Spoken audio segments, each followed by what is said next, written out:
Ready. Welcome to episode 65 of the Go Get 'em Agility podcast.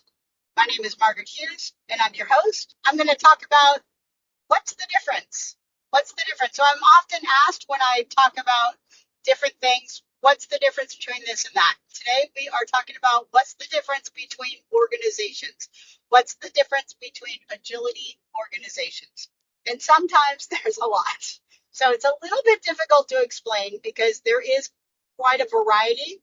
In the United States, we have seven, maybe eight organizations that offer agility.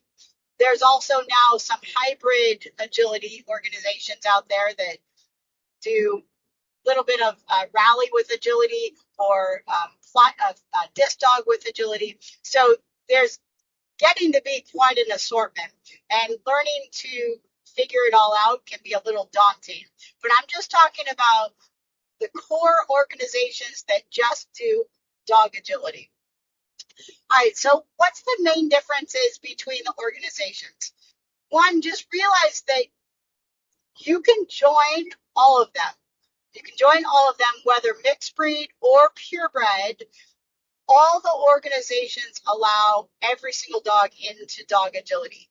That is not true for conformation. That is not true for other dog sports, but it is true for dog agility. Let's talk about some of the organizations. All right, so in no specific order, these are just off the top of my head.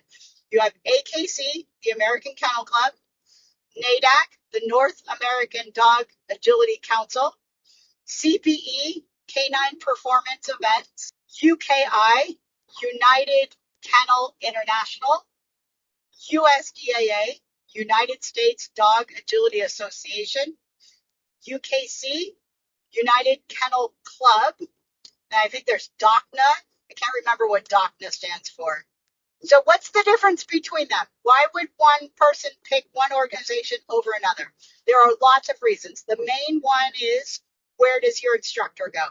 Or what's available in your area? So in my area, AKC is definitely predominantly the most available for dog trials, for dog agility trials. AKC is hosted by breed clubs. They're hosted by all-around clubs, just basic dog agility clubs.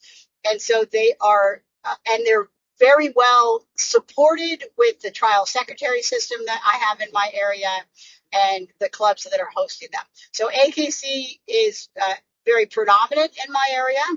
USDAA used to be predominant in my area, as did NADAC and CPE, and there is still a very good support system for CPE and a little bit for NADAC. So it's really the availability of the shows that are around you.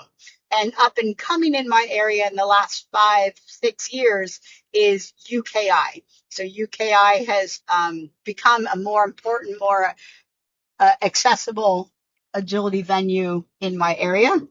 And so we're seeing more and more UKI trials. And it really is all about who is hosting the trials, the organizations to host the trial. Because it takes a club, it takes probably 20 people, roughly. Maybe you can get down to a skeleton crew of 12 people to run a trial, a big trial, 300 runs a day. And so it really is about the clubs that are hosting and putting on and continuing to offer agility in the area.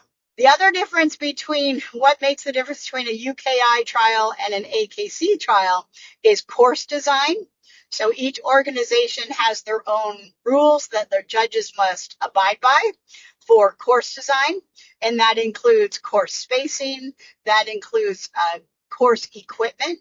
So some have ball jumps, some require a pause table, some require 12 weave pulls, even for the lower beginner levels.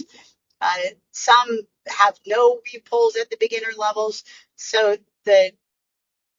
how the organization constrains the judge can affect the difference between trials. Another big factor for a lot of people is the fault system, the errors recorded for a run, how many attempts a dog is allowed at an obstacle, whether missing an obstacle is directly affects your score. Does it just take it down a couple of points, or does it eliminate the run altogether? So there's quite a difference in organizations on how they score the dogs, how the dog would acquire faults or eliminations, or what are also called NQs, so non-qualifying runs versus a clean run or a clear run. And so that can really affect who goes to what organization, because some are more strict or more difficult to get a qualifying score if your dog is not at the level of training that is required to get a qualifying score.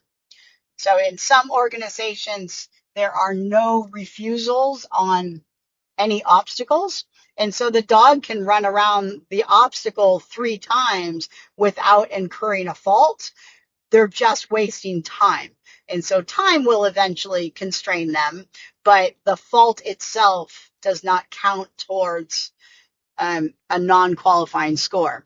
Whereas in other organizations, the faults are recorded and you're only allowed so many faults before you're no longer able to get a clean run. And then in some organizations, wrong courses, so a dog taking an obstacle that is not part of the given sequence, sometimes that's just a fault. Sometimes that's an elimination. So the dog takes the wrong obstacle that you can no longer get a qualifying score. You can finish the run, but you can no longer acquire a qualifying score.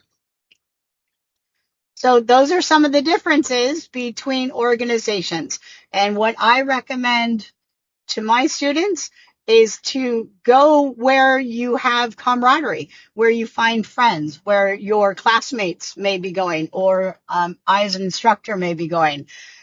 If your dog is proficient on harder courses, then maybe that will drive you to one organization versus another. That's the difference. Happy training. Woof woof. Ready.